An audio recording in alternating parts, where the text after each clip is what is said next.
I think we've got enough seats. Might have to squeeze together some of the rows.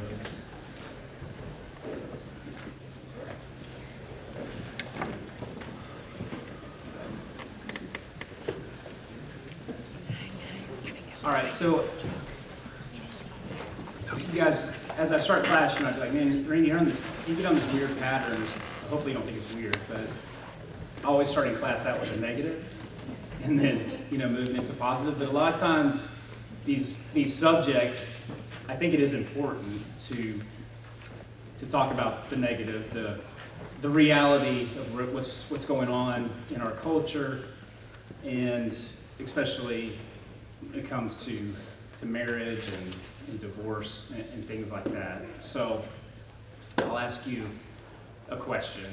It may be, and if you clue into what we're talking about today, it's really easy, but there's a couple of more. But what do you think are the top 3 reasons for separation and divorce?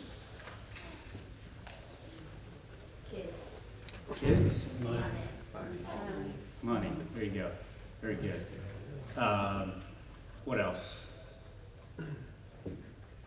Now there's a bunch of different surveys and statistics out there, but overall, Communication, yes. Infidelity, sex, infidelity, finance. One that's really interesting is in-laws. Yeah, you can get a good chuckle out of that, but think about that. It's a big part of marriages. So today we're going to be talking about money, about finance, and so I'll throw up a couple of depressing stats here.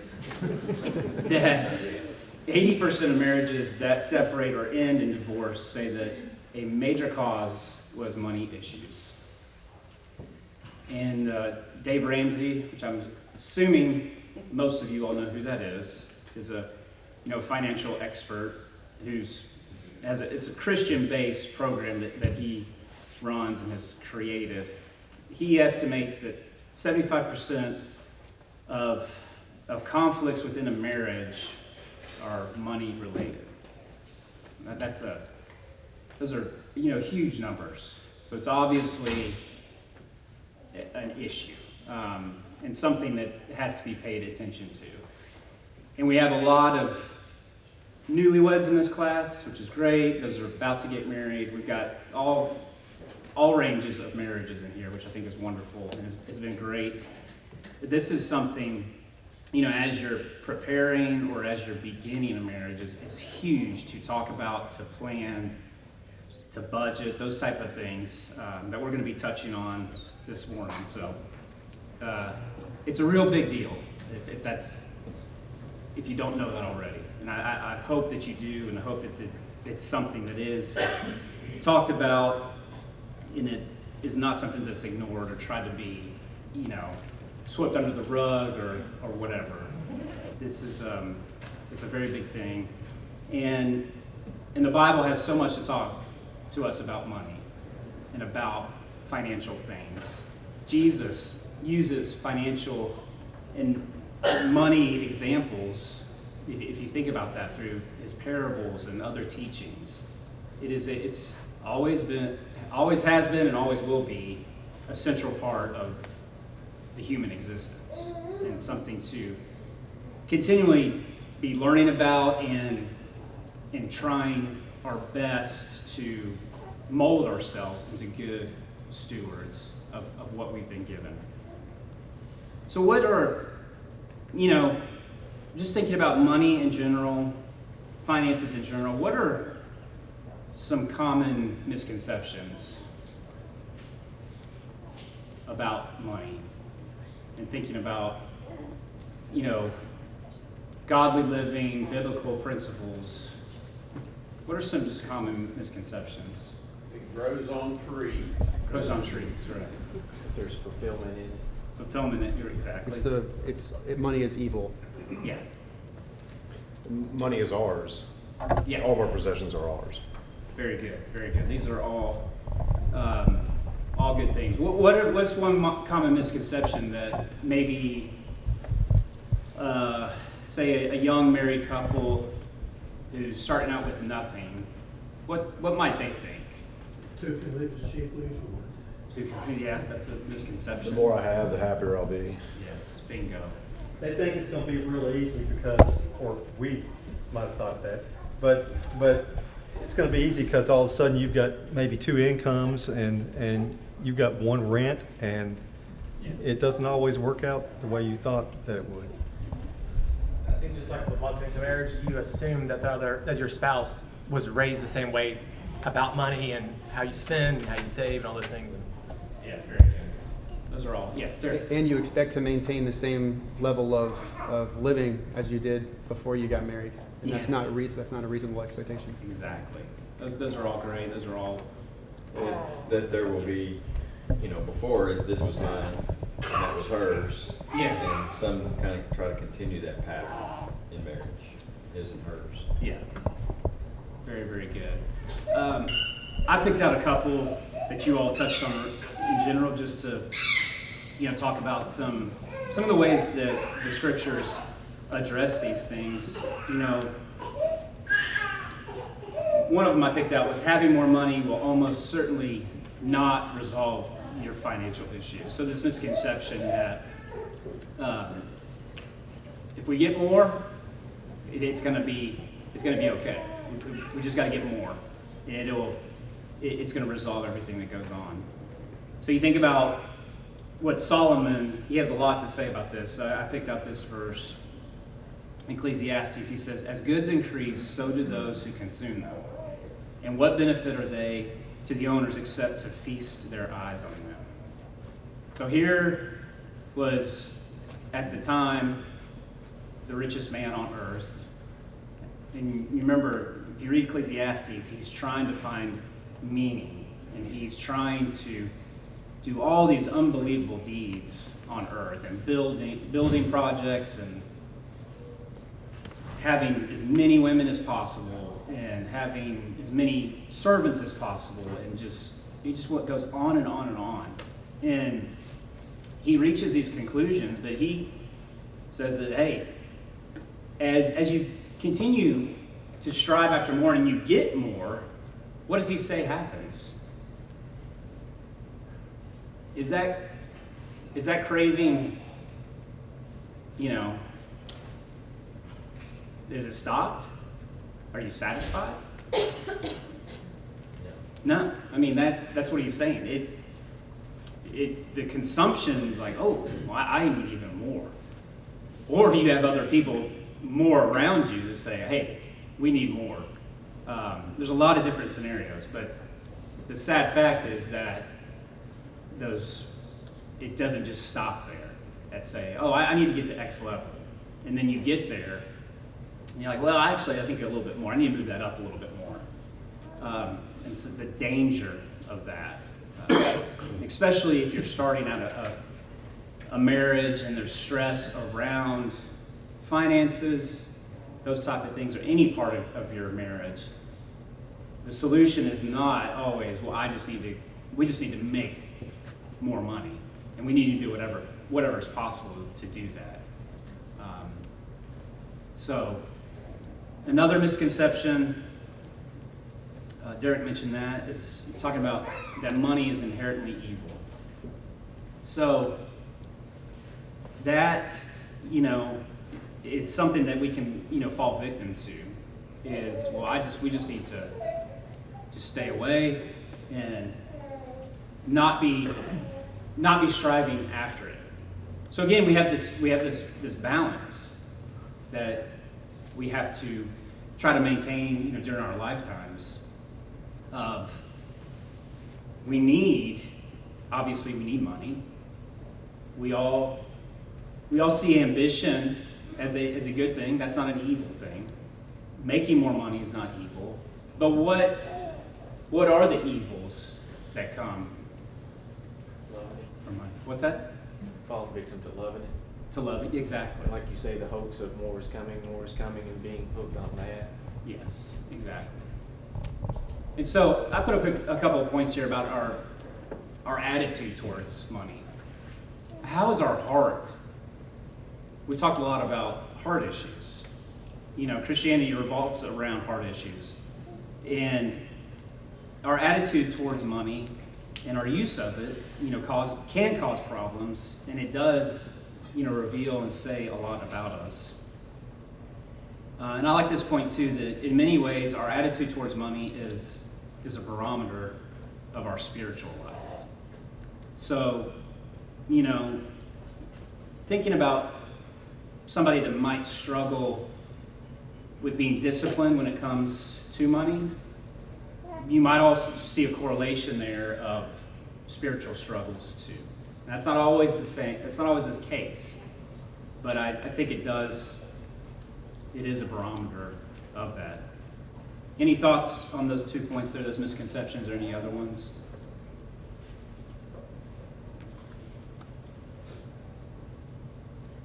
So again, what are some things that come to mind when Jesus comes to your mind about his teachings when it comes to money or financial issues? Do any of his parables or observations just pop out to you? Parable of the talents. Parable of the talents? Parable of the sower too is in there too. Mm-hmm. Multiple reward for any disciplined effort. Yeah, very good. Very good. Rich young. Rich young ruler. Mark 10:25, that easier for a rich man to go through the eye of a needle than for a, Yeah. or, sorry, that's not right. It's not easier for it's easier for a camel to go through the eye of a needle than a rich man to enter into the kingdom of heaven. The Matthew principle, as you get more, you attract more. Mm-hmm. Well, there's a lot. You think about the widow, him observing the widow, giving her mite at the temple. It goes on and on. And again, I think there's obvious that we need to reflect, to meditate, and to act when it comes to this. When you see Jesus using these examples, telling these parables, these observations that he had about the dangers or the proper use of money, it's obvious it's such a big part of our lives, such a big part of our spiritual walks. So we talked about the common misconceptions of money. What should be our proper view or perception of money as Christians, as godly believers? What are some just general things that our perception of money should be? It's not intrinsically bad or good. It's what you do with it and how you behave, how you live your life, I think. Yeah, very good. Like he's saying, that if we have the mindset that it's a gift from God, it's God's bestowing it upon us, and the same with everything that we bought with the money is, our cars and our trucks and everything that we have is a gift from God. How are we using it? And when we start getting into that mindset of, well, this is mine, I've earned it, instead of this is what God's given me and he can take it away from me, and how do I become the same person either way? Very good.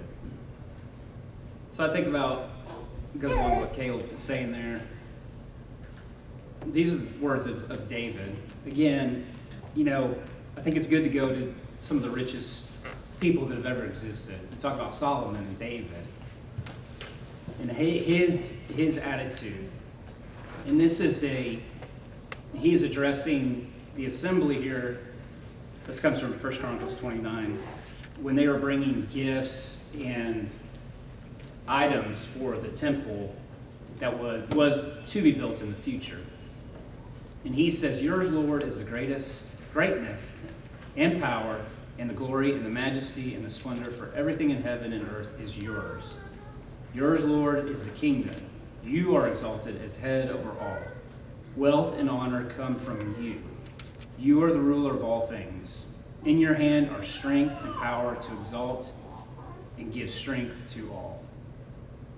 So, for him, for his son, who we already mentioned, talking about Solomon, for them to be of the attitude of, I did this. This is the fruit of my work, my blood, my sweat, my tears. You know, not that they would have been justified, but you could see them coming to that conclusion. But instead, we have, you know, this great acknowledgement that David realizes it all comes from his father. So what about the idea of another biblical idea or of us being stewards? You know, David realized that, as you see here. But what does that mean to you all? What should that mean to us? You know, Caleb touched on that, but what other things, you know, come to mind when you think about that, about being stewards of what God has given us? Jesus said in maybe Matthew 7-ish, I think around 7, he said, if anyone asks you to go a mile with him, go 2 miles. And if anyone asks you for a coat, give him 2 coats. And while that passage doesn't talk about money, I think it does speak to the things that we do have, that we have been blessed with. And that the things that we do have, we should be ready to let them pass through us to someone else who needs them more than us.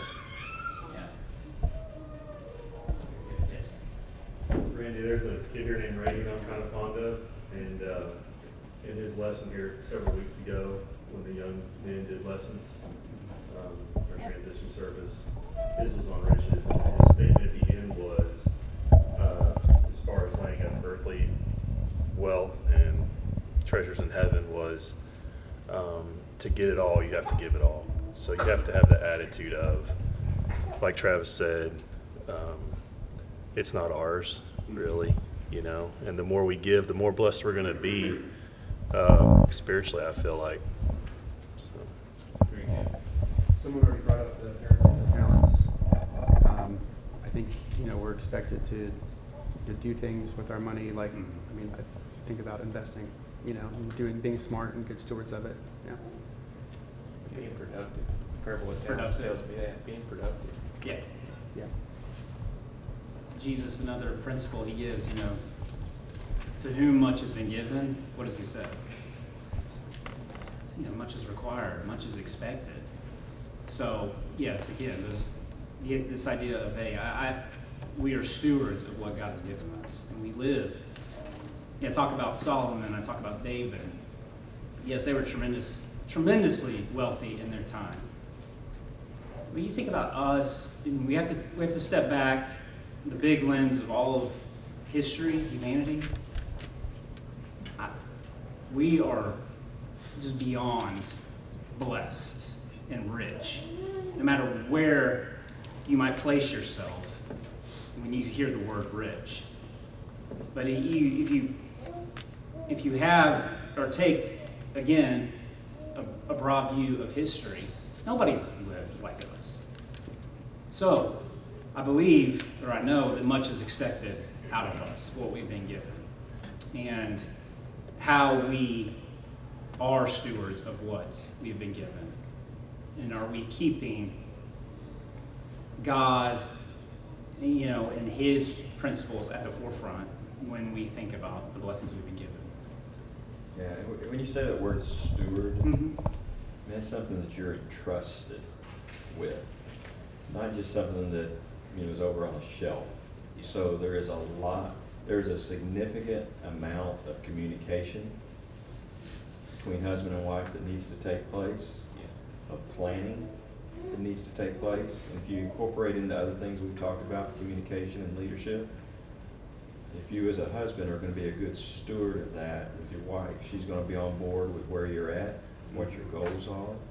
She's reassured with everything. Nothing's hidden between couples. It's almost like being entrusted with a child from God. I mean, both of you have to be on the same page. Yes. We're going to touch on that here in just a few minutes. Terry, go ahead. I was just going to say, let's remember that the devil is constantly looking to envelop us Mhm. and take away our strength in the Lord. And in a marriage situation, you have this, you have finances, and the devil is constantly going to pit you against each other, constantly going to find a way to make you hide, like Scott said, hide something or over trust in it. Mhm. And so the devil is too strong, or Yes. strong in this. He will use it, as y'all are talking about, to pit husband and wife against each other. So definitely always be on guard against that. I think about that, parable where that guy, he built all the barns, Yeah. you know, and so he kind of forgot that those were gifts from God. Mhm. So he forgot about God, because he, you know, and I think his life was taken from him because of this, the way he was looking at his riches. Yes. His arrogance and not giving credit to God. Very good. Very good. Yes. One of the things I think is interesting is kind of the dichotomy that exists between our attitude that we're supposed to have with money. On the one hand, we're supposed to be very, thoughtful of how we use it. We're supposed to be very planning oriented. But on the other end, we're supposed to not really, I think, care about it. I mean, at the end of the day, it's all monopoly money. And, at the end of the game of Monopoly, it all goes back in the box. And so it's really hard to find, I think, that overlap between being very planning oriented, being very good stewardess of it, and then also just, not giving too much attention to it. Right. It's finding that balance. I like that because, as you said, at the end of the life, end of the game, it's all going back. But the responsibility of what we are given here and how we're using that. But it's not, especially in our marriages, it's not, we're not letting it become the anxiety that it does so often become. And we're planning so it doesn't become that. So Paul gives Timothy a lot of great instruction on how to, for how him to teach to others about money. And it's such, wonderful. I just want to read this out of 1 Timothy 6. He says, "But godliness with contentment is great gain, for we brought nothing into this world, and we can take nothing out of it. But if we have food and clothing, we will be content with that. Those who want to get rich fall into temptation and a trap and into many foolish and harmful desires that plunge people into ruin and destruction. For the love of money is a root of all kinds of evil. Some people, eager for money, have wandered from the faith and pierced themselves with many griefs." And then a few verses later, he says, "Command those who are rich in this present world not to be arrogant nor to put their hope in wealth, which is so uncertain, but to put their hope in God, who richly provides us with everything for our enjoyment. Command them to do good, to be rich in good deeds, and to be generous and willing to share. In this way they will lay up treasure for themselves as a firm foundation for the coming age, so that they may take hold of the life that is truly life." So there's so much packed in there on what is our attitude about money, our attitude about becoming rich, as he says, and then commanding us who are all rich, as I've said, what are we putting our hope in? What are we doing with the riches that we've been given? And it's just so many things. Enjoy it. I think that's one thing that sometimes we, for whatever reason, might feel guilty about. But it's there. It's a gift. It's there to be enjoyed. And enjoyed in the right type of way. Not in evil ways, but the way God intended us to enjoy what he's been given.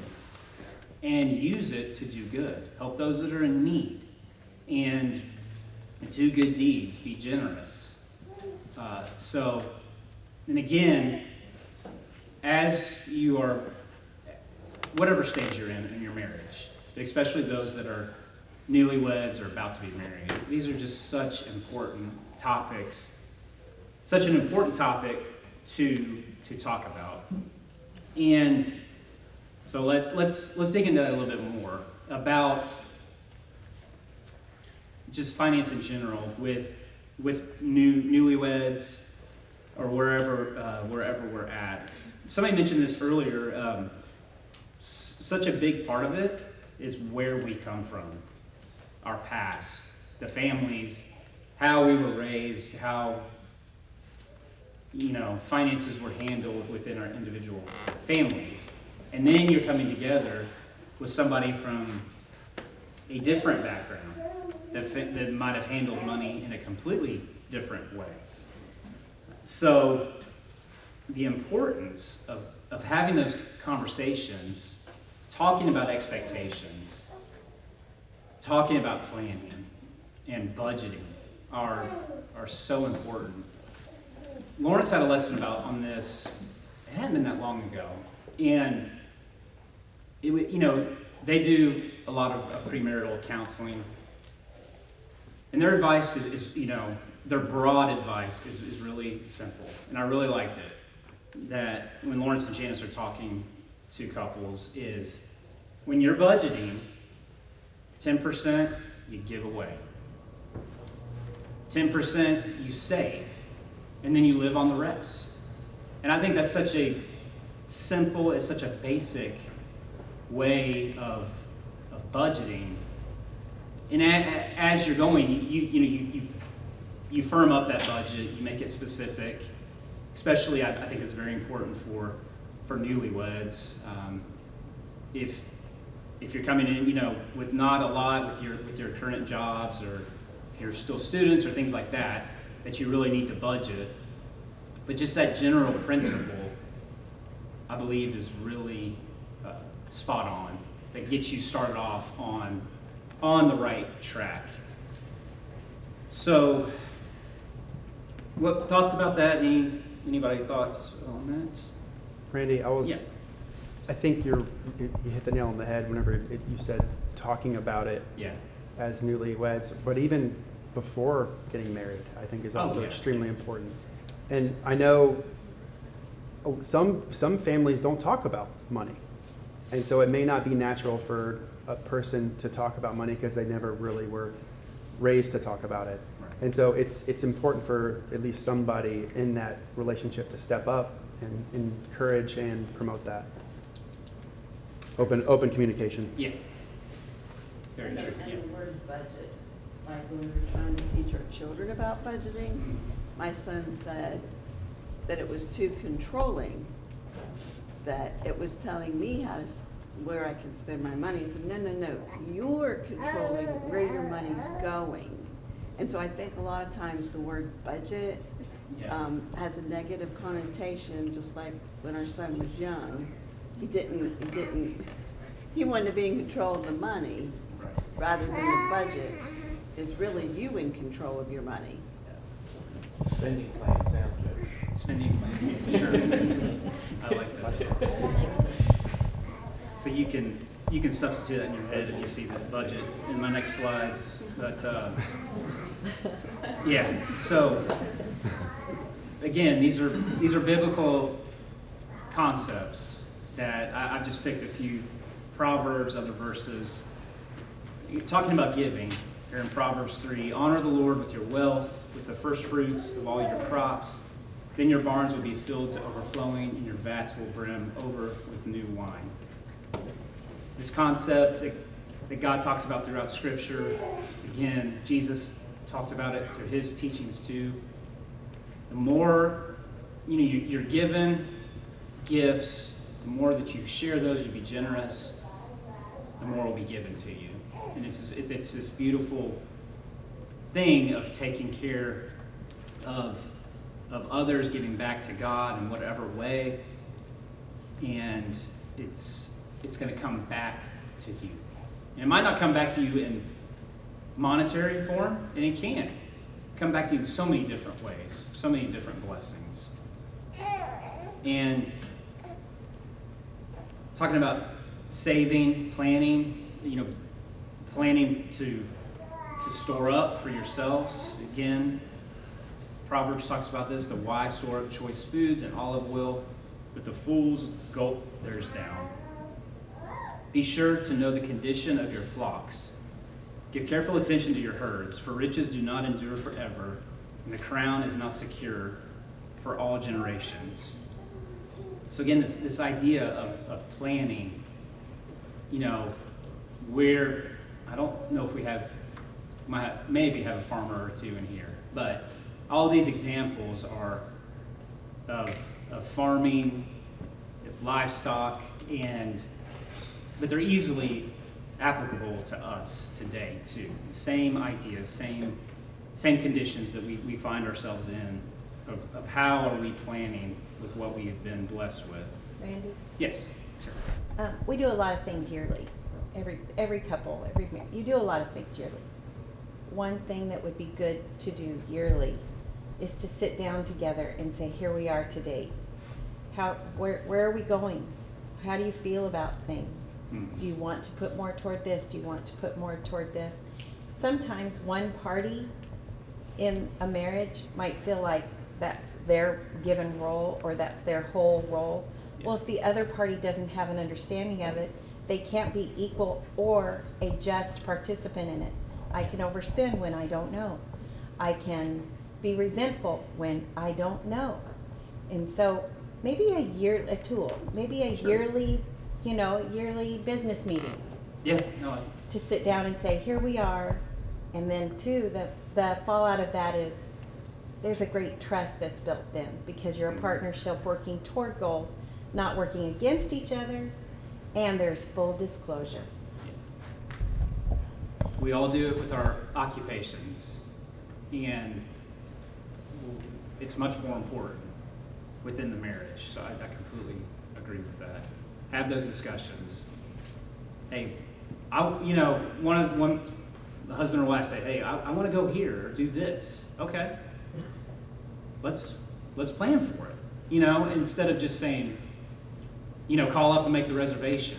But we've got to plan. That's the smart way of doing it, the biblical way of making sure that it will be there instead of doing this. And Randy, seek Yeah. advice on those things. What's Seek that? advice and advisement on those things. Yeah. Very true, very true. So instead of borrowing and constantly going into debt, Proverbs says here, what Solomon says is the rich rule over the poor and the borrower is slave to the lender. So if any of you all have done Dave Ramsey, read his books, listened to him, done his programs, this is his lead concept, that the borrower is slave to the lender. Get out of debt. Is his whole message and the message of Solomon here, do not find yourself in debt, if at all possible. And that, again, such a biblical concept that can really ruin marriages. And you can, you find yourself, again, as we talked about, being pitted against each other when something such as debt and not being able to just live the way that we want to live, help other people when we find ourselves in debt is a very, very stressful thing that can, again, ruin marriages. So we've got just a couple of minutes here. Anything else? There's so much here, and I know we've just kind of skimmed on the surface. Now talking about debt, and I've mentioned this is not a Dave Ramsey class, but I love his principles, his baby steps. If you've never looked at them, I encourage you to, especially those that are newlyweds, preparing to get married. He has, his baby steps are a concept that works. And again, it's about planning and staying out of debt.